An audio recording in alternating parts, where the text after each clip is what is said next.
Hi అండి, ఈరోజు వీడియోలో ఇన్విజిబుల్ ప్యాంట్ స్టిచ్చింగ్ ఎలా చేసుకోవాలో చూపిస్తాను. సో మనం బేసిక్ గా ఏంటంటే నేను ఆల్రెడీ పార్ట్ 1 వీడియో అనేది స్టిచ్చింగ్ కోసం పెట్టేశాను. అలాగే ఛానల్లో కటింగ్ వీడియో కూడా ఉంది ప్యాంట్ కోసం.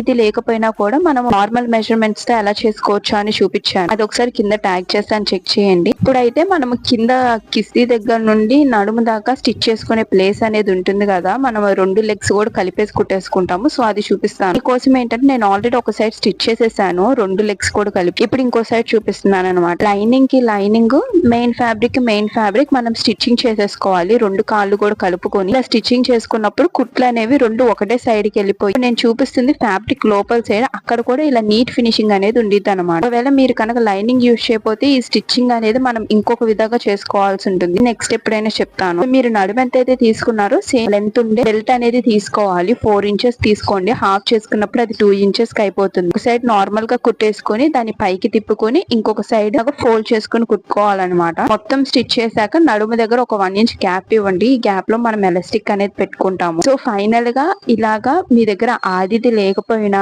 ఇప్పుడు బిగినర్స్ అయినా కూడా సింపుల్ గా ఇంట్లో కాటన్ ప్యాంట్స్ అనేవి స్టిచ్ చేసుకోవచ్చు. ఇప్పుడు వచ్చే సమ్మర్ కి లెగ్గిన్స్ కన్నా కూడా ఇలా ప్యాంట్స్ అయితే చాలా కంఫర్టబుల్ గా ఉంటాయి. కార్డ్ సెట్స్ కూడా ఇప్పుడు అందరు ట్రై చేస్తున్నారు కాబట్టి బాగుంటుంది. నేను లాంగ్ వీడియో అనేది ఛానల్లో పెట్టాను, కింద ట్యాగ్ చేస్తాను, ఒకసారి చెక్ చేయండి. అందులో అయితే మనకి బేసిక్ టిప్స్ తో సహా అన్ని చెప్పాను. ఎవరికైనా ఇంట్రెస్ట్ ఉంటే ఒకసారి చెక్అవుట్ చేయండి. Thanks for watching.